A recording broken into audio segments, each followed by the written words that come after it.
In a freezing alley behind a restaurant, Marcus, a kind black waiter, was taking out the trash when he came across two children, a boy and a girl, rummaging through a dumpster, trembling from hunger and cold. Unable to look away, he secretly brought them leftovers and promised to return at the same hour each night. But the secret didn't last long. When the manager discovered them, he erupted in rage, hurling cruel insults and throwing the food onto the ground. Marcus said nothing, standing in silence as he looked at the children with quiet pain, unaware that this moment would set off a chain of events that 2 decades later would end with a helicopter suddenly landing outside his home. Before we go back, let us know where you're watching from and subscribe, because tomorrow I've got something extra special for you. The sound of rotor blades cutting through the morning air wasn't something you heard in this part of town. Not ever. Marcus's hands were buried deep in soapy dishwater when the walls started shaking. The chipped coffee mug he was scrubbing slipped from his fingers, clattering against the stainless steel sink. He looked up through the grimy kitchen window, water dripping from his worn hands onto the cracked linoleum floor. The noise was getting louder, closer. "What in God's name?" he muttered, reaching for the faded dish towel hanging from the oven handle. He dried his hands slowly, methodically, the way he did everything. 45 years of life had taught him that rushing never solved anything, but his heart was picking up speed anyway. That instinctive response to something that didn't fit something that felt wrong in a neighborhood where wrong things happened all too often, just never from the sky. Marcus pushed open the creaking screen door and stepped onto his small concrete porch. The January cold bit at his face immediately, but he barely noticed. His eyes were fixed upward. A black helicopter, sleek and expensive-looking, was descending over the empty lot across the street, the one where kids usually played pickup basketball on rusty hoops. The rotor wash sent trash and dead leaves spiraling in violent circles, and Marcus raised his hand to shield his eyes from the dust. Marcus, you seeing this?" His neighbor, Mrs. Patterson, was already on her porch, her house dress flapping wildly in the artificial wind. Her voice carried that mix of fear and excitement that came with anything unexpected in a place where people preferred predictable poverty to surprising chaos. "I see it, Helen," Marcus called back, but he didn't look at her. He couldn't take his eyes off the helicopter as it settled onto the dirt lot, landing gear touching down with surprising gentleness for something so massive and out of place. By now, doors were opening up and down the street. Old Mr. Park from the corner store, the Rodriguez family, all 5 of them cramming onto their narrow porch. Even Darnell, who worked nights and should have been sleeping, appeared shirtless in his doorway, squinting against the morning light and the spectacle before him. The helicopter's engines began to wind down, that high-pitched whine gradually fading to a lower rumble. Marcus descended his 3 porch steps slowly, his house slippers making soft shuffling sounds on the concrete. He stopped at the edge of his small yard, right where the patchy grass gave way to the cracked sidewalk. The helicopter door opened. 2 men stepped out, and Marcus felt his breath catch in his throat. They were wearing suits. Not the cheap polyester kind you saw at funerals in this neighborhood, but the real deal. Tailored, the kind that cost more than most people here made in a month, maybe 2 months. Their shoes caught the morning sunlight as they walked, polished to a mirror shine that seemed almost offensive against the backdrop of dirt and poverty. They were walking toward him. Marcus's mind raced. Had he done something wrong? Was this some kind of legal trouble? But no lawyers didn't arrive by helicopter. And these men, as they got closer, their faces came into focus. They weren't wearing the hard expressions of people bringing bad news. They were smiling. "Mr. Marcus Thompson," the taller one called out, his voice steady and professional, carrying clearly over the dying whine of the helicopter engines. Marcus nodded slowly, not trusting his voice yet. His hands, still slightly damp from dishwater, hung at his sides. He was acutely aware of his appearance, the old navy blue sweatpants, the white undershirt with the small coffee stain on the collar, the house slippers that had seen better years. The 2 men stopped directly in front of him. Up close, Marcus could see they were younger than him, maybe late 30s, clean-shaven, the kind of grooming that spoke of money and time, 2 things that were luxuries around here. And then they did something that made Marcus's world tilt sideways. They bowed, not a casual nod, a real formal bow, the kind you saw in movies about Japanese businessmen or European royalty. Their heads dipped low, their hands at their sides, held there for a long, impossible moment before they straightened up. "Mr. Thompson," the shorter one said, and there was something in his voice, something that sounded almost like reverence. "It's an honor to meet you, sir." Behind Marcus, he could hear the whispers starting. "Mrs." Patterson's voice shrill with curiosity. "Who are they? What do they want with Marcus?" The Rodriguez kids had their phones out now, recording everything. Mr. Chen stood frozen in his doorway, his morning newspaper forgotten in his hand. "I think there's been some mistake," Marcus said, finally finding his voice. It came out rougher than he intended, scratchy from years of cigarettes he'd quit 5 years ago, but that had left their mark. "I don't know who you're looking for, but I'm just—" "No mistake, Mr. Thompson," the taller man interrupted gently. "We've been searching for you for quite some time." "Searching for me?" Marcus looked from one man to the other, confusion written across his face. "Why, I haven't done anything. I'm nobody." The shorter man's expression softened. "With all due respect, sir, you're far from nobody. At least not to the people who sent us." "What people?" Marcus asked, his voice rising slightly. "I don't understand what's happening here." The taller man glanced back at the helicopter, then returned his attention to Marcus. "We work for 2 individuals who have been looking for you for a very long time. They'd like to speak with you if you're willing." "About what?" "About something that happened 20 years ago," the shorter man said carefully, watching Marcus's reaction. "Something you probably don't even remember. Something small to you, but everything to them. 20 years ago. Marcus felt a chill run down his spine that had nothing to do with the January cold. 20 years was a long time. A lot had happened. A lot he'd rather forget. "I don't." Marcus started, then stopped. His mind was spinning, trying to grasp what this could possibly be about. 20 years. He'd been 25, working at the restaurant, living paycheck to paycheck. What could he have possibly done that would bring helicopters and suited men to his door 2 decades later? "Mr. or Thompson," the taller man said, his voice gentle but insistent. "We know this is unexpected. We know it's confusing. But please just give them a chance to explain. They've come a long way." Marcus looked past them at the helicopter, its black surface gleaming in the morning sun. Through the tinted windows, he could make out shapes inside, people waiting. "Who are they?" he asked. The 2 men exchanged a glance. The shorter one spoke. "They asked us to let them introduce themselves. They said it would mean more coming from them directly." Around them, the neighborhood had come to a complete standstill. People were gathering on porches and doorways on the sidewalk, all watching Marcus, the man they'd known for years as just another struggling resident, suddenly the center of an impossibly strange scene. Mrs. Patterson had her phone pressed to her ear, no doubt calling someone to share the news. The Rodriguez kids were definitely recording. By afternoon, this would be all over social media. By evening, the whole city would probably know about the helicopter that landed on Poverty Street. Marcus stood there caught between confusion and curiosity. Part of him wanted to walk back into his house, close the door, pretend this bizarre morning had never happened, return to his dishes, his small routines, his invisible life. But another part, a part that had been sleeping for a long time, was waking up. Something about the way these men looked at him, the respect in their voices, the careful way they spoke like he was someone important, someone who mattered. He hadn't felt like he mattered in a very long time. "All right," Marcus said finally. "I'll talk to them. But just for a minute, I've got things to do today." It was a lie. He had nothing to do. But maintaining dignity meant not appearing too eager, too desperate for whatever this was. The shorter man smiled, genuine warmth in his expression.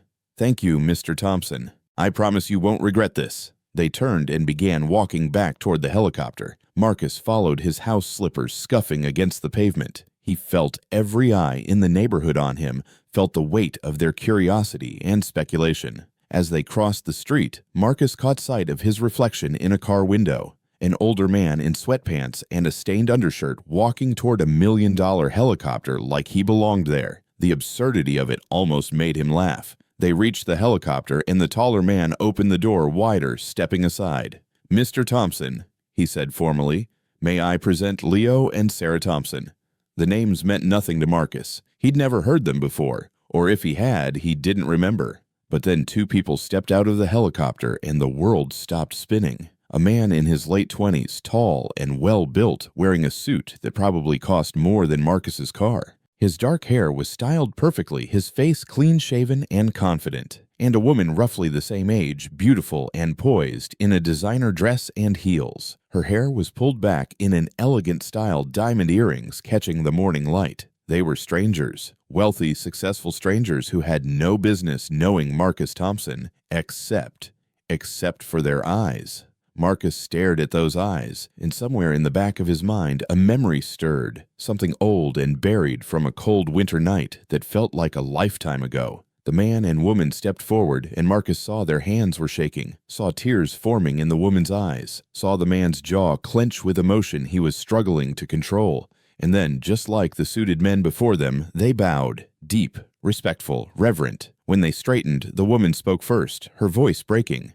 "Mr. Marcus," she said, "you probably don't remember us. We were just kids, but you saved our lives." The man nodded, his own eyes wet now. 20 years ago, behind a restaurant, you found us in an alley, and you gave us food. You gave us hope." Marcus's world tilted again, but this time it kept tilting, kept spinning, until he had to reach out and steady himself against the helicopter. No, it couldn't be. But their eyes, those eyes that had looked up at him from beside a dumpster, hungry and scared, and so desperately hopeful. "Leo," Marcus whispered. "Sarah." They both broke into tears, then nodding, and suddenly the whole impossible morning made terrible, beautiful sense. The neighborhood erupted in murmurs and gasps, everyone straining to hear, to understand what was happening. And Marcus stood there frozen between past and present, staring at two children who'd somehow grown into these successful, powerful adults who'd arrived by helicopter just to find him, just to thank him, for a few containers of leftover food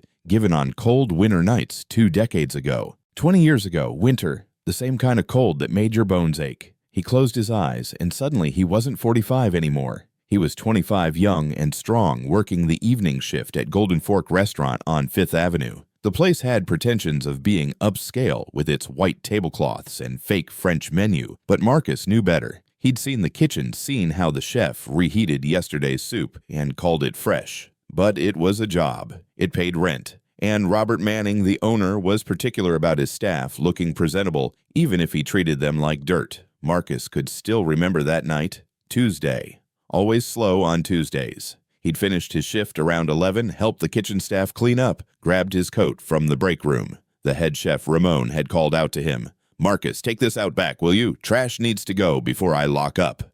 2 heavy bags, one in each hand. Marcus had shouldered open the back door, stepping into the alley where the dumpster sat against the brick wall. The cold had hit him immediately, that sharp January wind that cut through his jacket like it wasn't even there. That's when he'd heard it, a sound that didn't belong. Rustling, too deliberate to be rats, too quiet to be the usual homeless adults who sometimes rifled through the restaurant's garbage. Marcus had set down the trash bags and moved closer to the dumpster. In the dim light from the single bulb above the door, he'd seen them. 2 kids, a boy and a girl. The boy was standing on an overturned milk crate, leaning into the dumpster, his small hands sorting through the garbage with desperate efficiency. The girl stood below, looking up at him, with eyes that reflected the yellow light, like a scared animal's. They'd both frozen when they saw Marcus. The boy's face had gone pale, his body tensing, like he was ready to run. The girl had grabbed her brother's pant leg, pressing herself against the dumpster. "Please," the boy had said, his voice shaking from cold and fear. "Please don't call the cops. We'll leave. We're sorry. We're just hungry." Marcus had stood there, his heart breaking in his chest. The boy couldn't have been more than 8 years old. The girl was younger, maybe 6. Their clothes were dirty and too thin for winter. The girl's sneakers had holes in them. Neither of them wore gloves. "How long since you ate?" Marcus had asked quietly. The boy had blinked clearly, not expecting the question. "Yesterday morning. Someone gave us half a sandwich at the bus station. Yesterday morning." It was almost midnight now. These kids hadn't eaten in nearly 40 hours. Marcus had felt something twist inside him, something hot and painful. His mother's voice echoed in his head, her words from a childhood sermon that had stuck with him. "Baby, you see someone hungry, you feed them. Don't matter who they are, where they come from, what color their skin is. Hungry is hungry, and we don't turn away from hungry." "Wait here," Marcus had said. The boy's eyes had widened. "You're not calling the police. I said wait here. Don't move." Marcus had gone back inside, his mind racing. Ramon was in the office, counting out the register. The kitchen was empty. Perfect. He'd moved quickly, grabbing a clean takeout box from the stack. There was chicken from tonight's dinner service still warm under the heat lamps, mashed potatoes, green beans. Ramon always made extra, said it was better to have too much than run out. Marcus had filled the container, adding 2 dinner rolls from the basket on the counter. Then he'd grabbed a second container and filled that too. His hands had been shaking as he worked. If Manning caught him, he'd be fired on the spot. The owner had strict rules about giving away food. "We're not a charity," he'd say, his voice dripping with disdain. These people need to learn to work for what they get. But Manning wasn't there, and Marcus didn't care about the rules right then. He'd grabbed 2 bottles of juice from the walk-in cooler, tucked napkins and plastic forks into his jacket pocket, and slipped back outside. The kids were still there, huddled together next to the dumpster. When they saw Marcus emerge with the containers, the girl had made a small sound, something between a gasp and a sob. Marcus had walked over and held out the food. "It's hot. Be careful." The boy had taken both containers with trembling hands, staring at them like they might disappear if he looked away. "This is for us. All yours. There's chicken, potatoes, vegetables, and juice. You need to drink something warm, but juice will have to do for now." The girl had started crying, then silent tears rolling down her dirty cheeks. The boy had set the containers down carefully on the milk crate and opened the first one. The smell of the food had made both kids lean forward involuntarily. "What are your names?" Marcus had asked. The boy had looked up at him, suspicious and hopeful at the same time. "Leo, this is my sister Sarah." "I'm Marcus." He'd crouched down to their level, ignoring the cold concrete beneath his knees. "Leo, Sarah, listen to me. I work here every night except Sundays. If you come to this door around this time, I'll make sure you get something to eat. Real food, not garbage." "Okay." Leo's eyes had filled with tears then, too. "Why? Why would you do that?" Marcus had thought about his answer for a moment. "Because you're kids, and kids shouldn't be hungry. That's all the reason I need." Sarah had whispered something so quiet, Marcus almost didn't hear it. "What was that, sweetheart?" "Thank you." Her voice was small but clear. "Thank you, thank you, thank you." 3 times, like once wasn't enough. Marcus had stood up, his knees cracking. "Eat. It's cold out here. And tomorrow night you come back. Same time.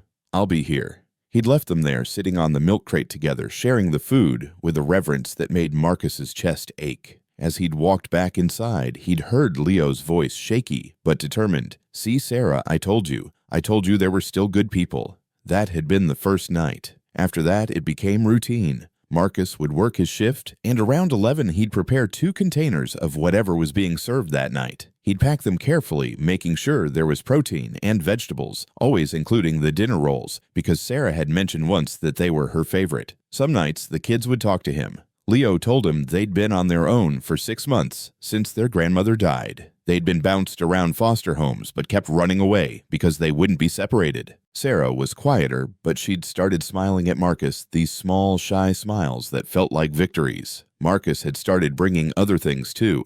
A pair of gloves he'd found at a thrift store, a jacket that his nephew had outgrown. Small things, nothing that would cost him much, but everything to 2 kids living on the streets. He'd kept it secret from everyone at the restaurant. Ramon probably suspected something, but the chef never said a word, just made sure there were always leftovers. The other staff were too busy with their own lives to notice. For 3 months, this was Marcus's routine. Work, feed the kids, go home. It was the best part of his day, those few minutes in the alley when Leo would tell him about a book he'd found in a library, or when Sarah would show him a drawing she'd made on a scrap of paper. Marcus had started thinking about what came next. How to get them into a proper shelter, how to make sure they stayed together. He'd even called a social worker he knew from church, started asking questions about the system, about options. But he'd wanted to do it right, wanted to make sure they wouldn't just end up back on the streets. He should have moved faster. He should have known that good things in his life never lasted long.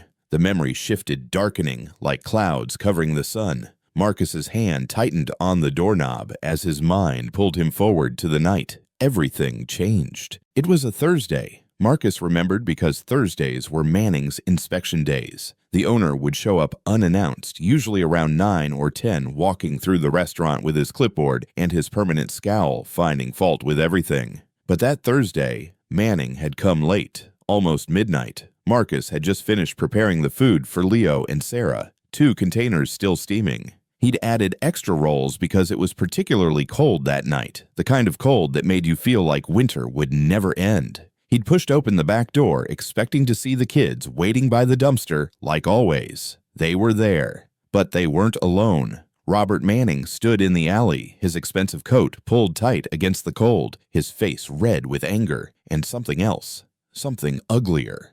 Well, well, well. Manning's voice had cut through the night air like a knife. What do we have here? Marcus had frozen the containers in his hands, his breath catching in his throat. Manning had gestured at the kids who were pressed against the wall, terror written across their faces. You've been feeding these little rats, these filthy street urchins. Mr. Manning, they're just hungry kids.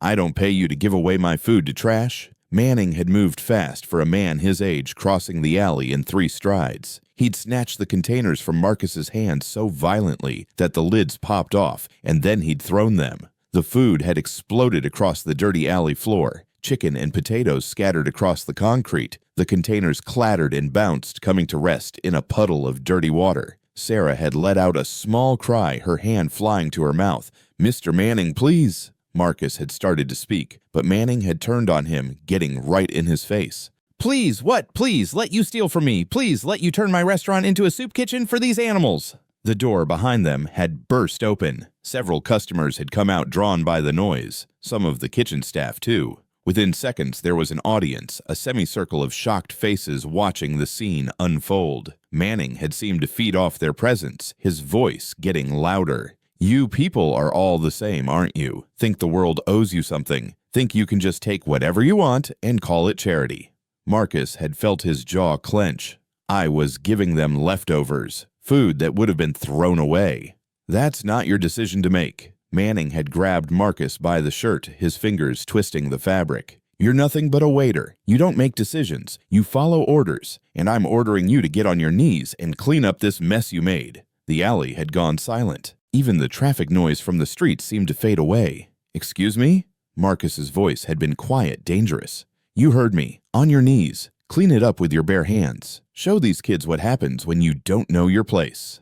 Marcus had looked at Manning's face, seeing the ugly pleasure there, the enjoyment of humiliation. He'd seen this before, this particular brand of cruelty that came from people who thought their money made them better than everyone else, people who thought skin color determined worth. He could have refused, could have walked away right then. But Leo and Sarah were watching, and there was food on the ground, food they desperately needed. Marcus had slowly lowered himself to his knees. The concrete had been freezing and wet-soaking through his work pants immediately. He'd started gathering the scattered food, his hands working mechanically, placing the ruined dinner back into the broken containers. Manning had laughed a harsh sound that echoed off the brick walls. That's right, know your place. You're lucky I don't call the police and have you arrested for theft. Some of the customers had looked uncomfortable shifting their weight, not meeting anyone's eyes. But no one had said anything. No one had stepped forward. Marcus had continued cleaning, his movements slow and deliberate. He'd gathered every piece of chicken, every scoop of potato, even though it was all contaminated now, inedible. He'd felt Sarah's eyes on him, heard her quiet crying, but he hadn't looked up. When the containers were full of ruined food and dirty water, Marcus had stood up.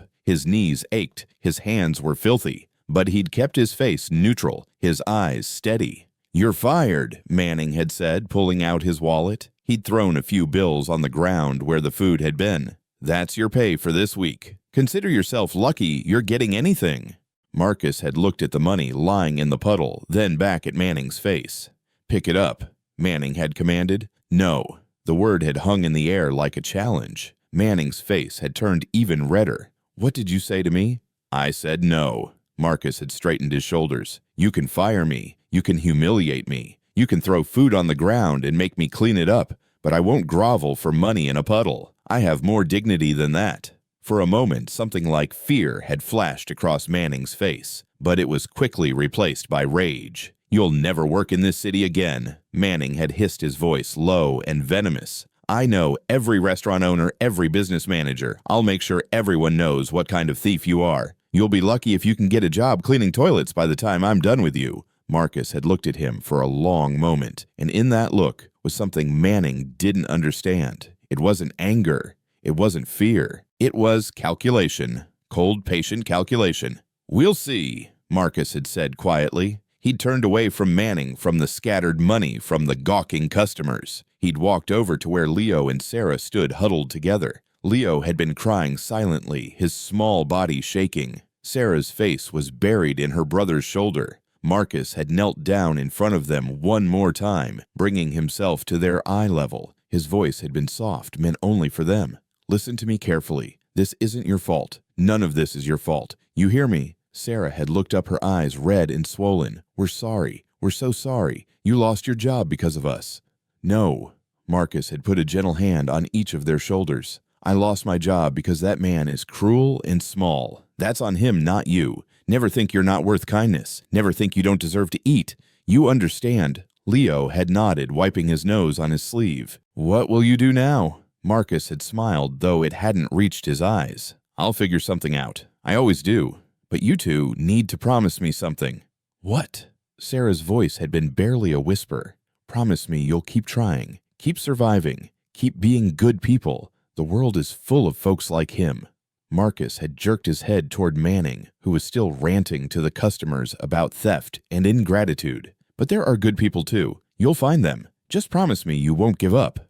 "We promise," Leo had said, his young voice trying so hard to sound strong. Marcus had stood up, looking at them one last time. He'd wanted to say more, wanted to make sure they'd be okay, but Manning was watching, and the last thing these kids needed was more attention. So Marcus had walked away, past the money still lying in the puddle, past Manning's satisfied smirk, past the uncomfortable faces of people who'd watched a man be broken down and said nothing. As he'd left the alley and headed out into the cold night, unemployed and humiliated, Marcus had made himself a promise. Robert Manning would pay for this. Not today, maybe not tomorrow, but someday. Somehow that man would understand what it meant to be powerless, what it meant to be looked down on and dismissed. Marcus had all the time in the world, and he was a patient man. 3 weeks after that night in the alley, Marcus stood in the lobby of Manning Financial Services, wearing his cheapest clothes and carrying a mop bucket. "You have janitorial experience."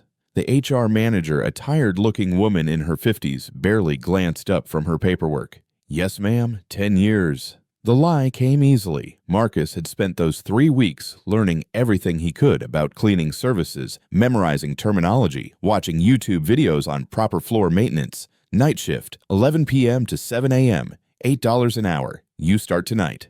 "Thank you, ma'am." She'd waved him away already, moving on to the next applicant. He was invisible to her. Just another janitor. Exactly what he needed to be. That first night, Marcus had arrived at the office building at 10:30. The evening shift workers were packing up, heading home to their families. The executive floor was empty except for a few workaholics burning the midnight oil. Manning's office was on the top floor. Corner office, naturally. Marcus had seen him leave around 9, watched from across the street as the old man climbed into his Mercedes and drove away. Marcus's supervisor, a heavyset man named Rick, had shown him around quickly. Pretty straightforward. Empty the trash vacuum, the carpets clean, the bathrooms, wipe down the conference rooms. Don't touch anything on the desks. Don't move any papers. You see something that looks important on the floor, you leave it and tell me in the morning. Got it. Manning's office, you just do the basics. Empty trash vacuum. That's it. He's particular about his space. Marcus had nodded, committing every word to memory. Rick had left him to it, retreating to the security desk on the ground floor where he'd spend the night watching sports on his phone. Marcus had started on the lower floors, working his way up methodically. He'd been thorough professional. Anyone watching would have seen just another janitor doing his job. But when he'd reached the executive floor, when he'd unlocked Manning's office door and stepped inside, something had shifted in his chest. The office was exactly what he'd expected. Expensive desk, probably mahogany. Leather chair that cost more than Marcus's monthly rent. Diplomas and awards covering one wall. Photos of Manning shaking hands with politicians and celebrities. And there on the desk, a framed picture of Manning with his wife at some charity gala. Both of them smiling, dressed in formal wear that probably cost thousands. Manning looked proud, successful, untouchable. Marcus had stood there for a long moment, breathing slowly, keeping his anger cold and controlled. Then he'd gone to work. The trash can first. Marcus had dumped it carefully into his rolling bin, but not before checking every piece of paper. Most of it was useless food wrappers, sticky notes with random phone numbers, printouts of emails about golf tee times. But there, crumpled at the bottom, was something interesting. A memo about a real estate deal with numbers that didn't quite add up. Marcus had smoothed it out, taken a picture with his phone, then crumpled it again and put it back. Over the following weeks, Marcus had developed a system. Every night, he'd clean Manning's office last. Every night, he'd check the trash, the recycling bin, the shredder box. He'd photograph anything that looked remotely important. Manning never noticed him. The few times they'd crossed paths, Manning's eyes had slid right over Marcus, like he wasn't there. The old man was always on his phone, always in a hurry, always too important to acknowledge the help. It was perfect. Marcus had started to piece things together. Manning Financial Services handled wealth management for high net worth individuals. But Manning was also running side deals using client information for personal investments. Some of the trades were borderline illegal. Others crossed the line completely. 6 months in, Marcus had expanded his operation. He'd bought a small voice recorder, the kind you could hide in your palm. During his cleaning, he'd place it in strategic locations under Manning's desk, behind books, on the shelf, in the gap between the filing cabinet and the wall. He'd retrieve it the next night, listen to the recordings on his walk home, transcribe anything useful.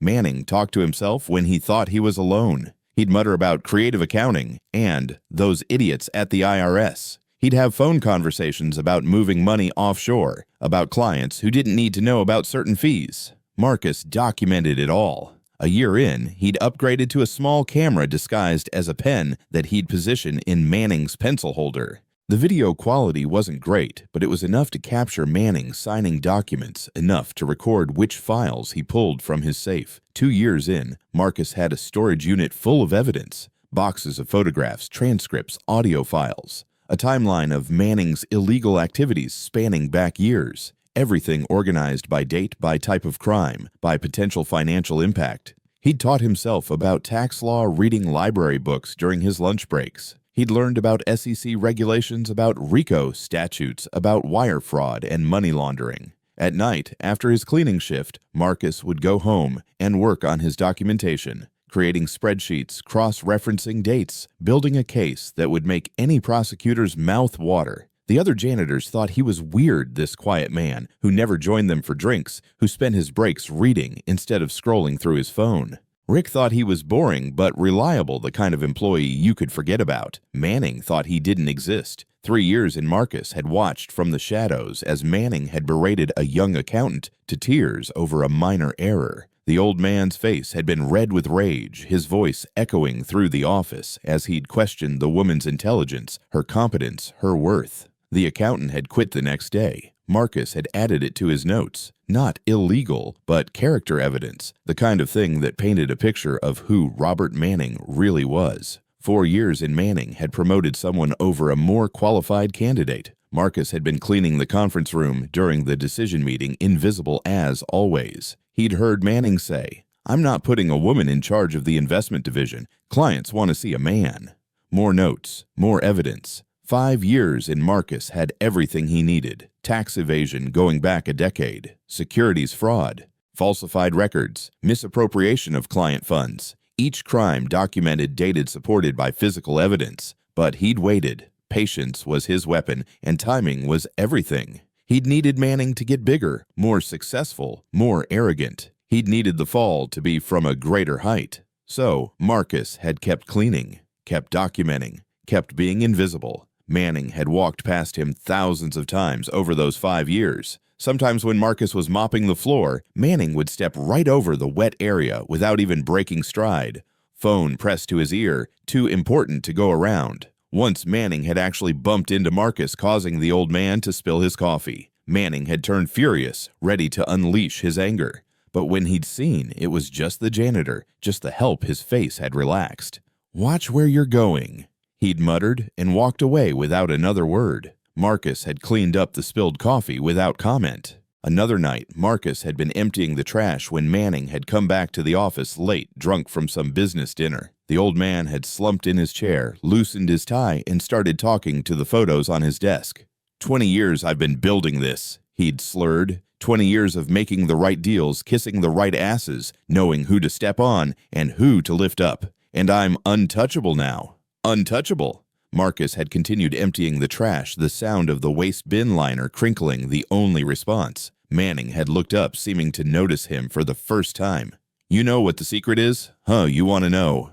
Marcus had remained silent, still working. "The secret is that nobody's watching. Everyone's too busy with their own shit. You can get away with anything if you're smart about it. Anything." "Yes, sir," Marcus had said quietly. Manning had laughed. "Damn right. Now get out. I've got work to do."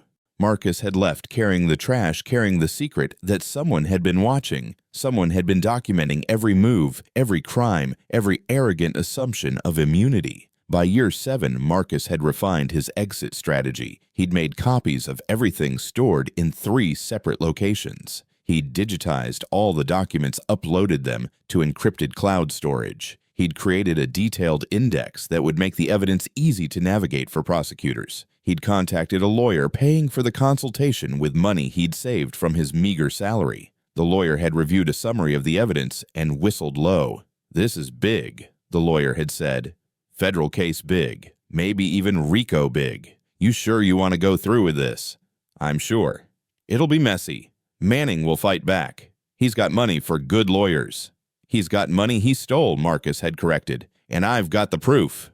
The lawyer had nodded slowly. "Okay. When you're ready, we move. But you need to be prepared for this to blow back on you. You'll be in the spotlight. People will ask questions." "Let them ask." Now, standing on his porch in the present day, about to face Leo and Sarah again, Marcus thought about those 7 years of invisible work, 7 years of mopping floors and collecting evidence, 7 years of being nothing, nobody beneath notice. Manning had created his own downfall. Every time he'd walked past Marcus without seeing him, every time he'd talked freely in front of the janitor, he'd been handing over the rope that would eventually hang him. The old man had never learned that invisible didn't mean powerless. Marcus took a deep breath and opened his front door. The 2 men in suits were still waiting, patient as statues. Behind them, through the morning light, Marcus could see the helicopter, its dark surface gleaming like a promise. "I'm ready," he said. They led him across the street, the whole neighborhood watching. Mrs. Patterson was on her phone, probably calling her daughter. The Rodriguez kids had their cameras out, recording everything. Mr. Chen stood in his doorway, arms crossed, a small smile on his weathered face. As they approached the helicopter, the door opened again. Leo stepped out first. Marcus felt his breath catch. The boy he'd fed in an alley was gone, replaced by a man in his late 20s, tall, maybe 6'2", with the kind of build that spoke of gym memberships and personal trainers. He wore a suit that probably cost more than Marcus's car, his dark hair styled perfectly, his face clean-shaven and confident. But his eyes, those were the same eyes. The ones that had looked up at Marcus with desperate hope all those years ago. "Marcus," Leo said, his voice thick with emotion. Then Sarah appeared beside her brother, and Marcus felt his knees go weak. She'd grown into a beautiful woman, professional poised, wearing a designer dress and heels that made her tower. Her hair was styled in an elegant updo diamond earrings, catching the morning light. But when she saw Marcus, when their eyes met, she was 6 years old again. Her composure crumbled, her hand flying to her mouth, tears spilling down her cheeks. "Oh my God," she whispered, "it's really you." They moved at the same time, crossing the distance between the helicopter and Marcus in seconds. Leo got there first, wrapping his arms around Marcus in a hug that lifted him off his feet. Sarah crashed into both of them, her arms around them both, her whole body shaking with sobs. Marcus stood there, overwhelmed, his arms slowly coming up to hold them back. These weren't the small, scared children he remembered, but somehow, in this embrace, they were exactly that. "We found you," Leo said into Marcus's shoulder. "After all this time, we finally found you." "I can't believe it," Marcus managed, his own voice breaking. "Look at you both. Just look at you." They pulled back, but Sarah kept one hand on Marcus's arm, like she was afraid he might disappear if she let go. "We need to talk," Leo said, wiping his eyes unselfconsciously. "We have so much to tell you, so much to thank you for." "Come inside," Marcus said. "Please. I know it's not much." "We don't care about that," Sarah interrupted. "We never cared about that." They went into Marcus's small house, the expensive suits and designer clothes looking surreal against his worn furniture and peeling paint. The 2 suited men stayed outside, giving them privacy. Leo and Sarah sat on Marcus's couch, which sagged under their weight. Marcus took his armchair, the one with the duct tape holding the armrest together. "Tell me everything," Marcus said. "How did you get from that alley to—" He gestured at them at their obvious success. Leo leaned forward, his hands clasped together. After that night, after Manning fired you and humiliated you, we didn't know what to do. We were so ashamed, felt like it was our fault. It wasn't, Marcus said firmly. We know that now. But then we were just scared kids. We thought we'd ruined your life. Sarah picked up the story, her voice steadier now. We kept going back to the restaurant hoping you'd be there, but you never came. We asked the other workers, but they said you'd been fired and they didn't know where you'd gone. We stayed in that alley for 2 more weeks, Leo continued, going through the trash again because we didn't know what else to do. And then one night, a social worker found us. Her name was Mrs. Chen. She was different from the others. She listened when we said we needed to stay together. She found us a foster home, Sarah said. A good one. An older couple, the Johnsons, who'd never had kids of their own. They were kind, patient. They didn't try to separate us.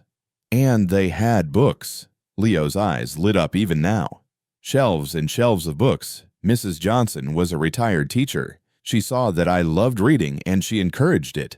Helped me catch up on all the school I'd missed.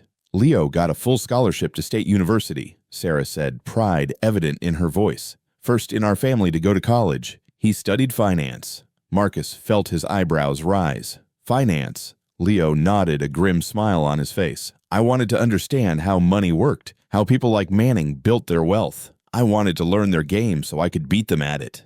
He graduated top of his class, Sarah added, got recruited by 3 different firms. He picked the smallest one, the one that focused on ethical investing. I made my first million by 30, Leo said, no arrogance in his voice, just fact.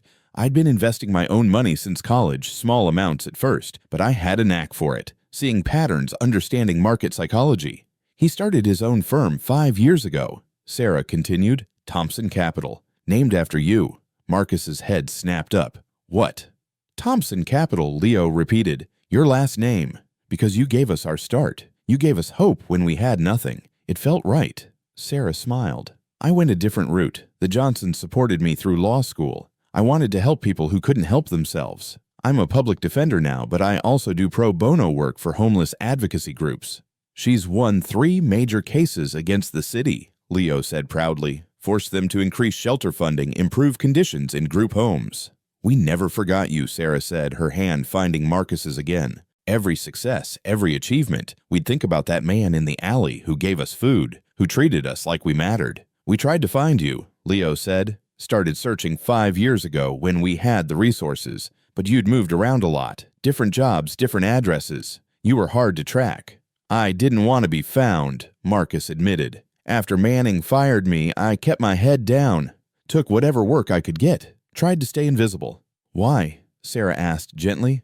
Marcus was quiet for a long moment. Then he smiled a cold smile that didn't reach his eyes. Because invisible is exactly what I needed to be. He told them then. About the janitorial job at Manning Financial Services. About the 7 years of documentation. About the evidence he'd collected, the case he'd built. Leo's expression shifted from confusion to understanding to something like awe. You were planning this the whole time. The revenge. Not revenge, Marcus corrected. Justice. There's a difference. What happened? Sarah leaned forward. What did you do with the evidence? Marcus's smile widened. 3 months ago, I delivered everything to the FBI, the IRS, and the SEC simultaneously. 40 boxes of documents, 7 years of recorded conversations, digital copies of falsified tax returns, fraudulent investment records, proof of money laundering. Oh my God, Leo breathed. 2 months ago, they arrested him. Federal agents raided his office during a board meeting, walked him out in handcuffs in front of his colleagues. Sarah's hand had gone to her mouth again. We saw that. We saw it on the news. Robert Manning, prominent financial advisor, arrested for fraud. It was everywhere. But we never knew. We never connected it to you. Why would you? Marcus shrugged. I was just the janitor. Nobody important. The trial starts next month, Marcus continued. My lawyer says Manning's looking at 15 to 20 years. Federal prison. All his assets frozen. His company dissolved. Everything he built gone. Leo stood up abruptly, pacing to the window. All this time, while we were searching for you to thank you, you were destroying the man who humiliated you. I wasn't just destroying him, Marcus said quietly. I was proving something. To myself, maybe. That being underestimated doesn't mean being powerless. That patience and intelligence matter more than money or status. Sarah was crying again, but this time they were different tears. He deserved it. God, he deserved every bit of it. The night he fired you, Leo said, still at the window, his back to them. The night he made you kneel and clean up that food. I wanted to fight him. I was 8 years old, and I wanted to attack a grown man because of what he was doing to you. I know, Marcus said. I saw it in your face.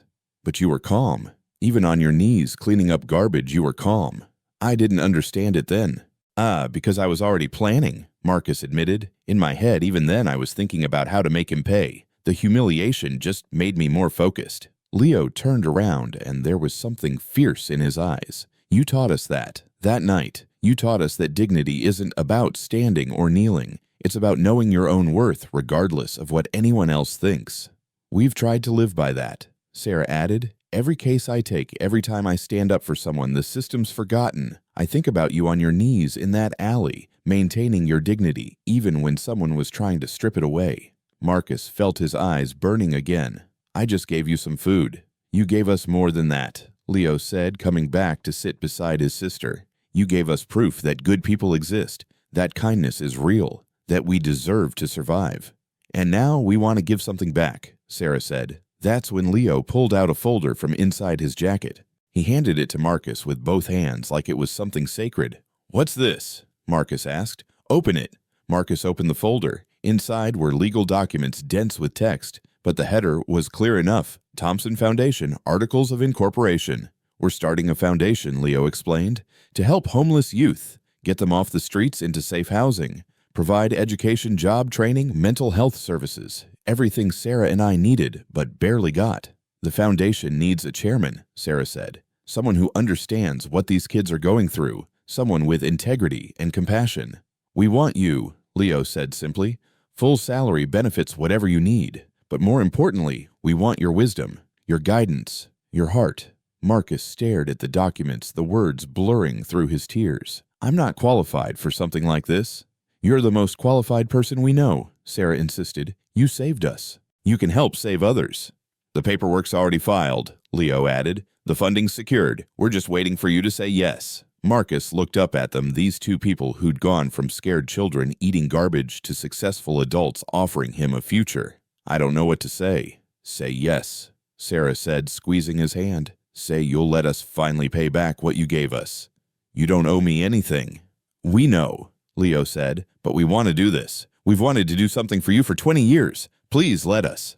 Marcus looked down at the folder again, then back up at their faces. Two pairs of eyes waiting hopeful. Okay, he said finally. Yes, I'll do it. Sarah threw her arms around him again, and Leo joined in. And they were all crying now, all three of them, 20 years of separation and gratitude and love pouring out in that shabby living room. When they finally pulled apart, Leo wiped his eyes and laughed. Okay, we have one more thing. Leo pulled out a small box from his pocket and handed it to Marcus with shaking hands. Marcus opened it slowly. Inside, wrapped in tissue paper, was a small, worn pair of children's gloves. Faded and tiny now, but Marcus recognized them immediately as the ones he had brought them that second week when the cold got worse. Is this? Yes, Sarah said softly, her voice thick with emotion. I kept one of them all these years. It was the first time anyone ever gave us something just because we needed it.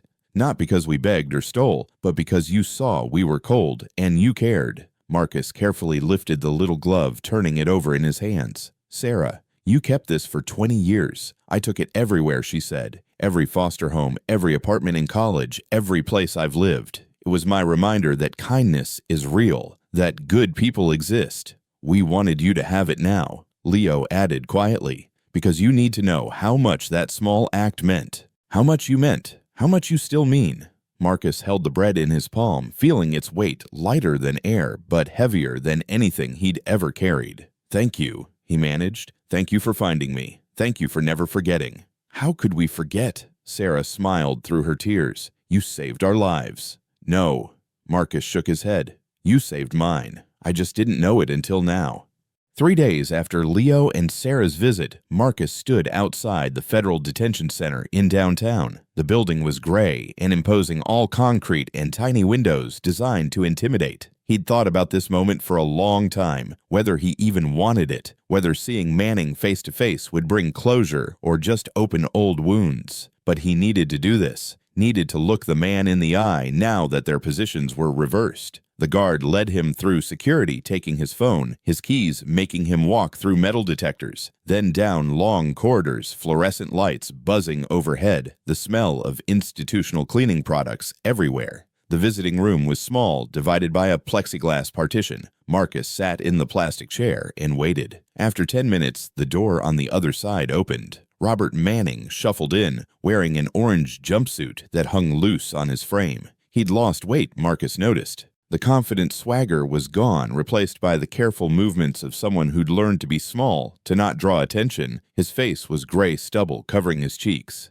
His hair, which he'd always kept perfectly styled, stuck up at odd angles. Dark circles under his eyes suggested he wasn't sleeping well. Manning sat down heavily, not even looking up at first. The guard who'd brought him in stepped back, giving them some privacy, but staying close enough to intervene if needed. Then Manning raised his head and looked at Marcus through the plexiglass. For a long moment there was no recognition, just the blank stare of a broken man looking at another visitor, another face in a parade of people who'd come to gawk at his downfall. "Do I know you?" Manning's voice was hoarse, lacking the commanding tone Marcus remembered.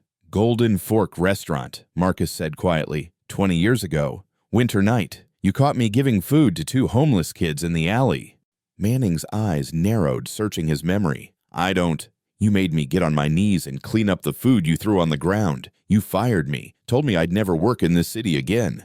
The color drained from Manning's face as the memory clicked. The waiter. The one who was stealing from me. "I wasn't stealing," Marcus said calmly. "I was feeding hungry children with food that would have been thrown in the trash anyway." Manning leaned back in his chair, a bitter laugh escaping him. "So what, you came here to gloat to see the mighty brought low?" "No." Marcus kept his voice level. "I came to make sure you understood something." "Understood what?" "That you destroyed yourself." Manning's jaw clenched. "The FBI destroyed me. Some whistleblower, some jealous employee." "It was me." The words hung in the air between them. Manning stared at him. "What?" "I was the whistleblower. I collected every piece of evidence, 7 years worth. Every illegal trade, every falsified tax return, every fraudulent transaction. I documented it all and handed it to the authorities." "You." Manning's face was transforming confusion, giving way to rage. "You're just a waiter. How could you possibly—" "I was a janitor," Marcus corrected, "in your office building. For 7 years, I cleaned your office every single night. And every single night you walked right past me and never saw me, never even looked at me." Manning's hands were shaking now. "You were the janitor. 3rd shift. I mopped your floors. I emptied your trash. I was so invisible to you that you'd have entire phone conversations about your illegal deals while I was in the room. You never once considered that I might be listening, that I might be recording, that I might understand exactly what you were doing." "No." Manning was shaking his head. "No, that's not possible. A janitor couldn't be intelligent, couldn't understand complex financial crimes." Marcus leaned forward. "That was always your weakness, wasn't it? You assumed that people in service positions were beneath you. Too stupid to matter, too invisible to be dangerous. I would have recognized you," Manning insisted, but his voice lacked conviction. "You never once looked at me. Not really. I was furniture to you. A non-person. And that's what allowed me to stand 2 feet away from you and photograph documents while you ate your lunch. That's what let me place recording devices in your office and retrieve them the next night. You made yourself vulnerable because you couldn't conceive that someone you considered beneath you could be a threat." Manning's face had gone from gray to red. "You had no right?" "I had every right," Marcus said, his voice hardening. "You committed crimes. You stole from your clients. You evaded taxes while regular people struggled to pay theirs. You broke the law because you thought you were too smart, too connected, too important to ever face consequences." "Everyone does it," Manning spat. "Everyone cuts corners. Everyone plays the game." "Not everyone," Marcus cut him off. "Most people are honest. Most people work hard for their money and pay their taxes and don't cheat the system. But you looked at those people as fools, as sheep to be fleeced." So what? Manning's voice rose, attracting the guard's attention. He lowered it slightly. So what if I built an empire? I was successful. I provided for my family, employed hundreds of people. You built it on lies and theft, Marcus said. And those employees, you treated them like garbage. You humiliated them. You discriminated against them. I have recordings of you saying women weren't capable of leadership positions, of you making racist jokes about clients, of you mocking employees for being poor, for being struggling, for being human. Manning slumped in his chair. Why? He asked finally. Why go through all that effort? Why spend 7 years of your life destroying mine? Marcus was quiet for a long moment, considering his answer. I didn't do it for revenge, if that's what you're asking. Or maybe I did at first, but it became about something bigger. What could be bigger than revenge? Justice. Marcus leaned back. Those 2 kids you humiliated me in front of, they survived. Against all odds, they survived and thrived. One of them runs a billion-dollar investment firm now. The other is a lawyer fighting for people who can't fight for themselves. Manning's eyes widened. You're lying. I'm not. They found me 3 days ago, came to thank me for feeding them all those years ago. And you know what? They succeeded not because of people like you, but in spite of them. They succeeded because someone showed them kindness when they had nothing, because someone treated them like they mattered. That's a nice story, Manning said bitterly. It's the truth. And here's another truth. Every person you ever dismissed, every employee you ever humiliated, every person you considered beneath you, they all mattered. They all had worth. And one of them brought you down. Manning sat in silence, the weight of it settling on him. You could have had everything honestly, Marcus continued. You were smart, connected, charismatic when you wanted to be. You could have built a legitimate empire and kept it. But you were too arrogant. Too convinced of your own superiority. You thought the rules didn't apply to you. The system's rigged anyway, Manning muttered. The game is fixed. Then you should have worked to change it, not exploit it. Marcus stood up. But you didn't care about changing anything. You just wanted your piece of the corrupt pie. So what now? Manning looked up at him. You got what you wanted. I'm in here. My company's gone. My reputation's destroyed. My family won't even take my calls. You won. Congratulations. This isn't about winning or losing, Marcus said. This is about accountability. You hurt people. You broke the law. Now you're facing consequences. That's how it's supposed to work. You self-righteous, Manning started, but Marcus held up a hand. I'm not righteous. I'm just tired. Tired of people like you treating people like me as if we don't matter. As if our labor doesn't have value, our intelligence doesn't count, our humanity is negotiable. Marcus picked up the phone handset one last time. I want you to know something. Those 7 years I spent cleaning your office, I wasn't miserable. I had purpose. Every night I gathered evidence. I felt like I was doing something meaningful, like I was proving that being underestimated isn't the same as being powerless. You're insane, Manning said. Maybe, Marcus smiled slightly, or maybe I'm just patient. Maybe I understand that real power isn't about money or status. It's about being underestimated and using that to your advantage. You taught me that, actually. That night, you made me kneel in the alley. You taught me that you can't see clearly when you're blinded by your own arrogance. Manning had nothing to say to that. Marcus hung up the phone and stood. Good luck, Mr. Manning. I hope you use your time here to think about the person you became, about whether the empire was worth losing your soul. He turned to leave, but Manning's voice stopped him. Wait. Marcus turned back. Manning's face had crumpled, all the anger draining away, leaving only exhaustion and something that might have been regret. Those kids, the ones from the alley, are they really doing well? Better than well, Marcus said. They're extraordinary. And they credit you for feeding them. They credit kindness, Marcus corrected, for proving to them that it exists. Manning nodded slowly. I was cruel to you that night. Yes, you were. I don't even remember why I was so angry. It was just food, scraps. It was about power, Marcus said quietly. About proving you had it, and I didn't. About putting me in my place. I'm sorry, Manning whispered. Marcus studied him for a long moment. The apology felt genuine, born from genuine brokenness, but it was 20 years too late and bought with circumstances, not choice. I appreciate that, Marcus said finally, but you should save your apologies for all the other people you hurt along the way. The employees you humiliated, the clients you defrauded, the system you corrupted. I'm just one person in a very long line. Will you ever forgive me? Marcus considered the question. I don't know. Forgiveness isn't something I can manufacture just because you're suffering now. But I can let go of the anger. I can move forward. That'll have to be enough. He left, then walking out of the visiting room without looking back. Behind him, he could hear Manning calling something, but he didn't stop to listen. As Marcus walked through the detention center corridors past the guards and the locked doors, he felt something shift in his chest, a weight lifting, a knot loosening. It wasn't satisfaction exactly. Manning's downfall didn't bring him joy the way he'd once imagined it might. Instead, it brought peace.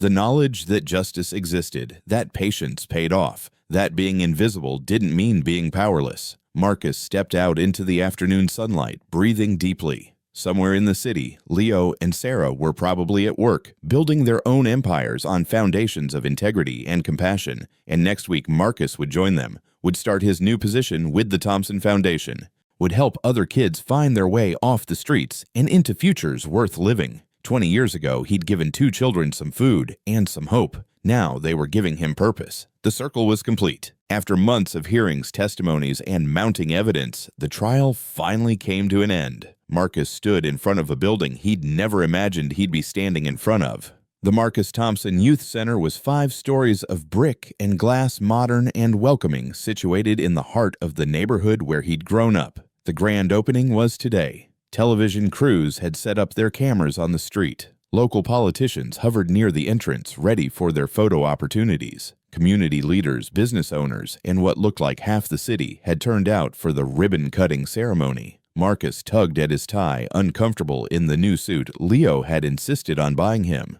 "You're the chairman of a major foundation now," Leo had said. "You need to look the part." But Marcus didn't feel like a chairman. He felt like an imposter in expensive clothes about to speak in front of hundreds of people who expected something profound. "You ready?" Sarah appeared at his elbow, looking professional and polished in a navy suit. She'd been handling the legal aspects of the foundation's setup, making sure every document was perfect, every regulation met. "No," Marcus admitted. "I don't know what to say to all these people." "Tell them the truth," Sarah said simply. "That's all anyone wants to hear." Leo joined them, checking his phone one last time before pocketing it. "The mayor's here, 3 city council members. Oh, and Channel 7 is going live in 10 minutes. "Wonderful," Marcus muttered. "Hey," Leo gripped his shoulder. "Remember what you told me that night in the alley, about keeping faith, about not giving up?" "I remember. Today's your proof that you were right. Look at what we've built. Look at what we're about to give to this community."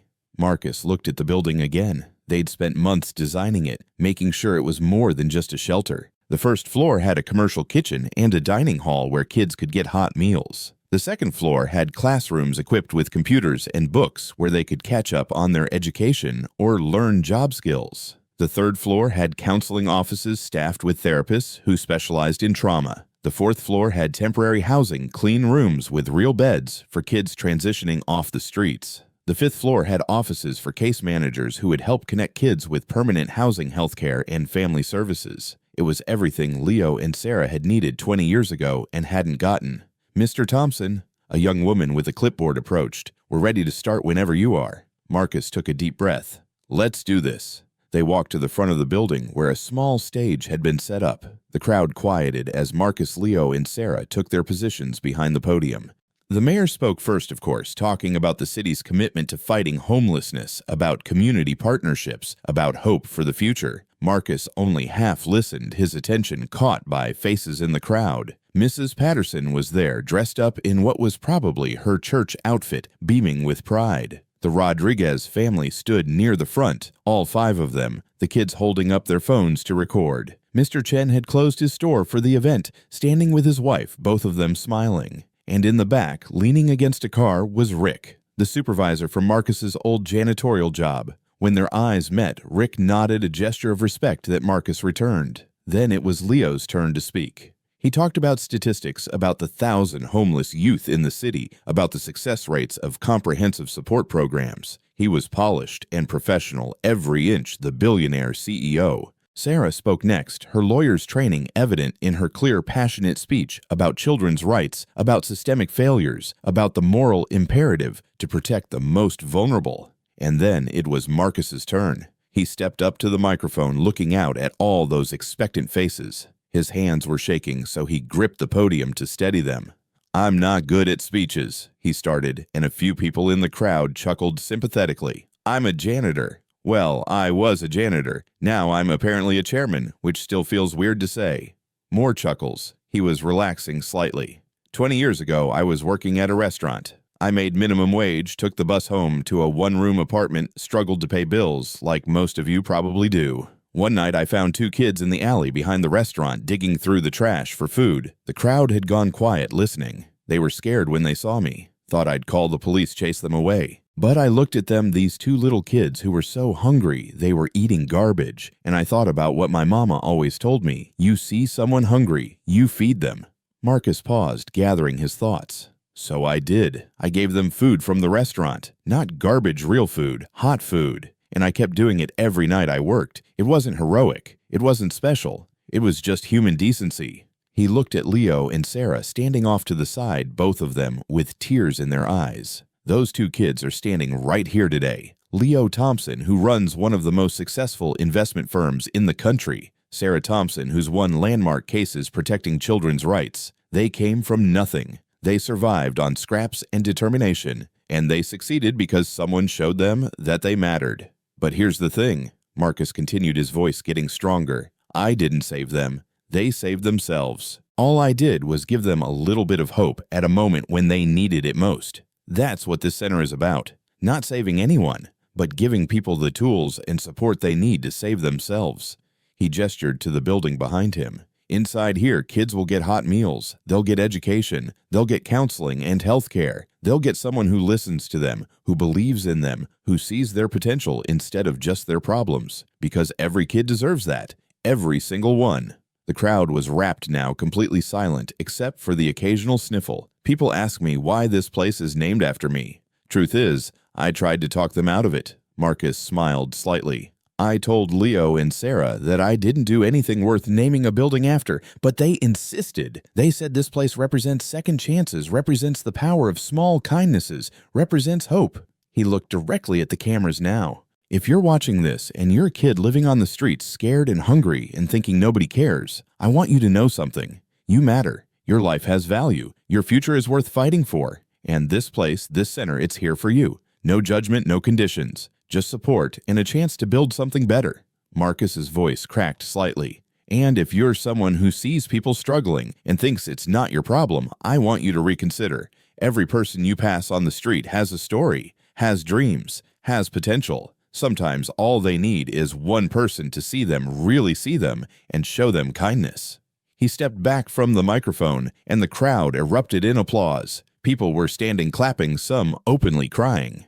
Leo and Sarah rushed forward, wrapping him in a group hug, while the cameras flashed and the crowd cheered. When they finally pulled apart, it was time for the ribbon cutting. Marcus was handed oversized scissors, Leo and Sarah flanking him on either side. "On three," the mayor said. 1, 2, 3. The ribbon fell away, and the doors to the Marcus Thompson Youth Center opened officially for the first time. Over the next hour, Marcus gave tours, shook hands, answered questions. He met kids who were planning to use the center's services, their faces showing cautious hope. He met donors who pledged additional support. He met volunteers eager to help.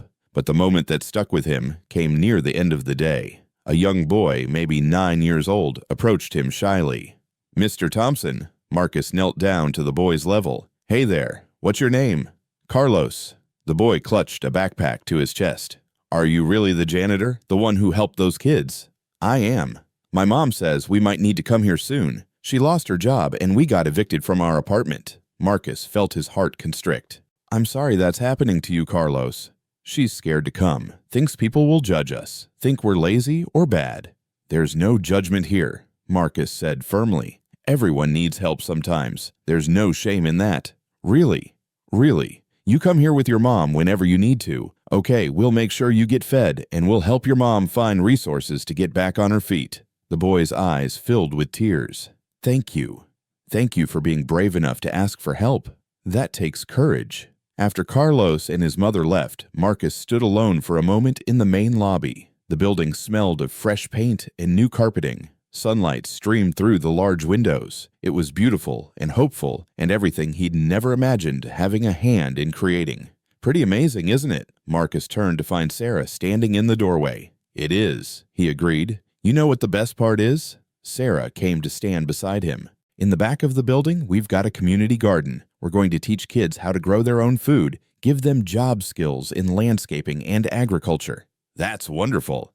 And we hired Mrs. Patterson's daughter as one of our case managers. And Mr. Chen is donating surplus food from his store every week. The whole neighborhood is coming together. Marcus smiled. That's how it should be.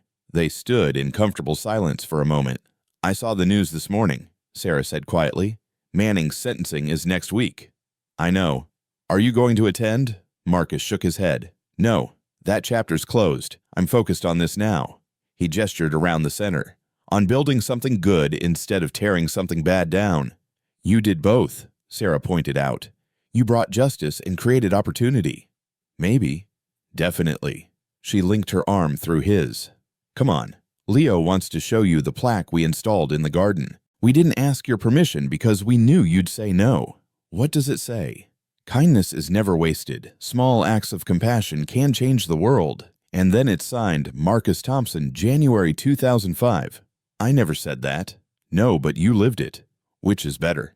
As they walked through the center together, Marcus thought about the strange path his life had taken. From that cold night in an alley to 7 years invisible in Manning's office to this moment standing in a building that bore his name and represented hope for hundreds of kids. He thought about Manning sitting in a cell waiting to hear how many years of his life he'd spend behind bars. Marcus had heard through his lawyer that Manning's wife had filed for divorce. His adult children had released a statement disavowing his actions. The empire he'd built had been completely dismantled, his assets seized to repay the people he'd defrauded. It should have felt like victory, like vindication. Instead, Marcus just felt tired and grateful and hopeful. 1 week later, Marcus sat in his small office on the 5th floor of the center. The room wasn't much, just a desk and a couple of chairs, a window overlooking the street. He'd refused Leo's attempts to furnish it with expensive items, insisting on keeping it simple. His door was always open. Kids would wander in throughout the day, sometimes to ask questions, sometimes just to sit quietly in the spare chair while they did homework. Today, a teenage girl named Maria was sitting across from him, telling him about her plan to get her GED.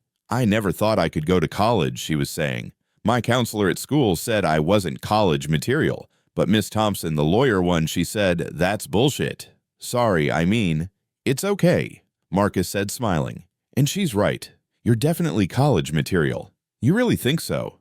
I know so. I've seen your math scores. You're smart, Maria. Don't let anyone tell you otherwise. After Maria left, Marcus turned to his computer. He'd been working on the center's monthly report, documenting outcomes, tracking success stories. In the 3 months since opening, they'd served 247 unique youth. 83 had been placed in stable housing. 42 were enrolled in school or GED programs. 19 had found part-time jobs. 12 had been reunited with family members after intensive counseling. The numbers were good, but Marcus knew they were more than numbers. Each one represented a life, a story, a future that was slightly brighter than it had been before. His phone buzzed. A text from Leo. Turn on Channel 7 now. Marcus grabbed the remote and turned on the small TV in his office. A news anchor was mid-sentence. Former financial advisor Robert Manning was sentenced today to 18 years in federal prison for fraud, money laundering, and tax evasion. In a surprising twist, Manning used his final statement to address the person who brought him down. The screen cut to footage from the courtroom. Manning, in his orange jumpsuit looking older and smaller than Marcus remembered, stood before the judge. I want to say something to Marcus Thompson. Manning's voice was quiet, chastened. I humiliated you 20 years ago because I thought I was better than you. I spent my life believing that success meant stepping on others, that power meant dominance. Manning paused, seeming to gather himself. I was wrong. You took my cruelty and turned it into justice. You took your pain and turned it into purpose. While I was building an empire on lies, you were building character. And now, from what I understand, you're building futures for kids who remind you of the 2 children I humiliated alongside you. The camera zoomed in on Manning's face. I'm glad those kids made it. I'm glad they found you instead of someone like me. And I'm sorry. I know it's too late. No, it doesn't change anything. But I'm sorry for what I did to you. You were a better man at 25 on your knees in that alley than I ever was in my corner office. The coverage cut back to the news anchor, but Marcus had stopped listening. He sat back in his chair, processing. His phone rang. Leo. "Did you see it?" Leo asked. "I saw it." "How do you feel?" Marcus thought about the question. "Honestly, I feel nothing. No anger, no satisfaction, just tired." "That's probably healthy." "Maybe." Marcus turned off the TV. He spent his whole life chasing power and money, and in the end, what did he have? No family, no friends, no legacy worth preserving. Meanwhile, look at what we've built. Look at the lives we're changing. "Our revenge is living well," Leo said, and Marcus could hear the smile in his voice. "It's not revenge," Marcus corrected gently. "It's just living. Actually living instead of just surviving." That evening, after the center had closed for the day, Marcus locked up and walked home. He still lived in the same neighborhood, though Leo and Sarah had offered to buy him a house anywhere he wanted. "I like it here," he'd told them. "This is my community." He'd moved to a better apartment, though. 2 bedrooms, working heat windows that actually closed all the way. Small luxuries that felt miraculous after years of struggling.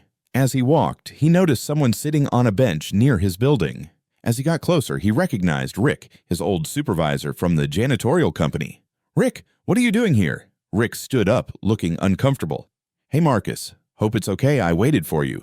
I got your address from Mrs. Patterson." "Of course it's okay. What's up?" "I wanted to ask you something."